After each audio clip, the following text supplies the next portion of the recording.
Salut, c'est Zenix et je suis sur Vraimac avec Mamo Hits.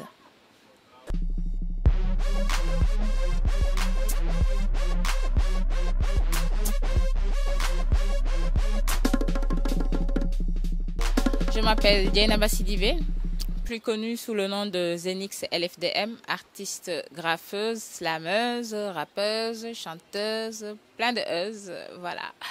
Et membre de l'association Africulture Urbaine, chargée de communication. Et voilà. Si je dois faire mon bilan artistique du graffiti, je dirais que c'est de la bombe qui explose et qui fait plein de ravages parce que tant du côté collaboration que gros projet, que exposition, que voilà, sortie et tout, il y a eu une grande évolution au cours de ces 2 dernières années et c'est de la bombe. Qu'est-ce qui explique mes multiples casquettes? Je sais pas. Moi, c'est une question de feeling. C'est une question de feeling artistique, c'est une question de mood. Quand je sens faire quelque chose, je fais cette chose-là.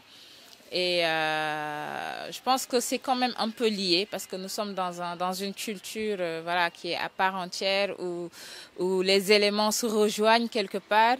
Et peut-être que je me suis retrouvée un peu à ce point de ralliement de ces éléments. Et c'est pour ça que j'ai plusieurs casquettes. Donc slammer, graffer, chanter, rapper, c'est toujours dans le même mode, c'est dans le même milieu et ouais. Alors le graffiti pour moi, c'est un métier et c'est un style de vie, c'est les deux. Parce que dans la mesure où c'est une chose qui, genre quand tu l'as fait, tu as une certaine façon de voir les choses, une certaine façon d'être, une certaine façon de créer des choses, de vivre les choses. Donc pour moi, c'est un style de vie. En même temps, c'est un métier parce que je vis de ça. J'ai des cachets qui me permettent de vivre de mon art. Donc oui, c'est un métier, mais c'est aussi un style de vie. Alors, féministe, ça dépend de la définition.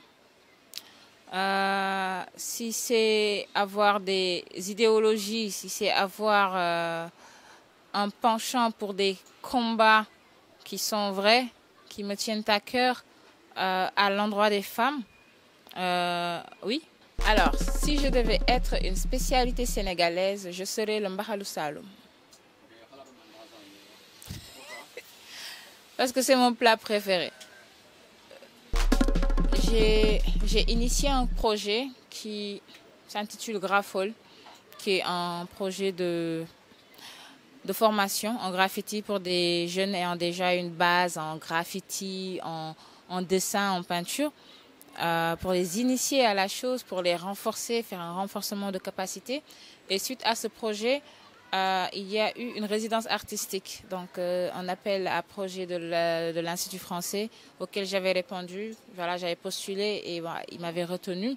Donc l'idée pour moi était de faire une exposition à ciel ouvert, donc une exposition géante à ciel ouvert et de regrouper toutes les générations de graffeurs, voilà, toutes générations confondues de graffeurs dans une même exposition intitulée Tarumbed.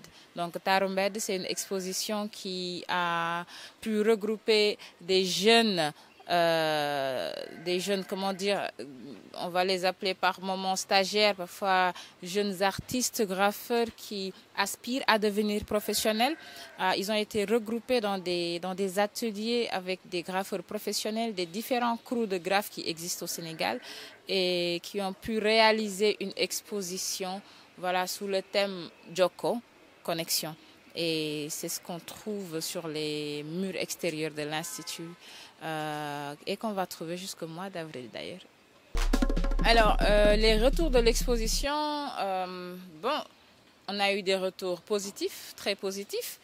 Et ça donne envie de continuer, ça donne envie de partager encore plus avec les jeunes, ça donne envie de donner beaucoup plus de visibilité à ces jeunes-là qui ont beaucoup de potentiel, qui ont beaucoup de choses à dire, beaucoup de choses à sortir et de continuer à embellir la ville à offrir de belles choses à voir aux gens. J'ai vécu une situation pas très que je n'avais pas trop l'habitude de voir ou d'entendre vu le milieu dans lequel j'évolue, surtout le graffiti. C'est que j'ai été en Australie et avant d'intervenir sur le mur que je devais faire avec l'autre artiste graffeur australien, le matin, attendant tranquillement le matériel, un homme vient me trouver assise, dos au mur, un homme en uniforme me disant Madame, vous ne pouvez pas rester là. Je dis mais pourquoi? Il me dit vous n'avez pas vu qu'il y a écrit sur le mur Mural in Progress. Donc il va y avoir un street art qu'on va poser ici sur ce mur. Donc vous ne pouvez pas rester là. On a demandé aux voitures de dégager, de ne pas se mettre là et tout. On a balisé et tout, sécurité. Donc c'est pour que voilà, les artistes puissent venir poser tranquillement leurs trucs sur le mur. Et je lui ai dit, c'est moi l'artiste qui doit poser sur, sur ce mur-là. Et il était ravi, il m'a dit, ah alors, asseyez-vous, vous pouvez rester quand vous voulez. Et je me suis dit que voilà, c'était la première fois que j'allais dans un pays où on protégeait les murs pour les artistes. Et voilà, c'était fou. Alors, mes projets, c'est d'embellir la ville, de donner de nouveaux visages à certaines zones de la ville et d'aller plus vers aussi les régions. Donc, c'est de créer une explosion de couleurs, en fait, les projets à venir. Genre, en gros, quoi. En gros.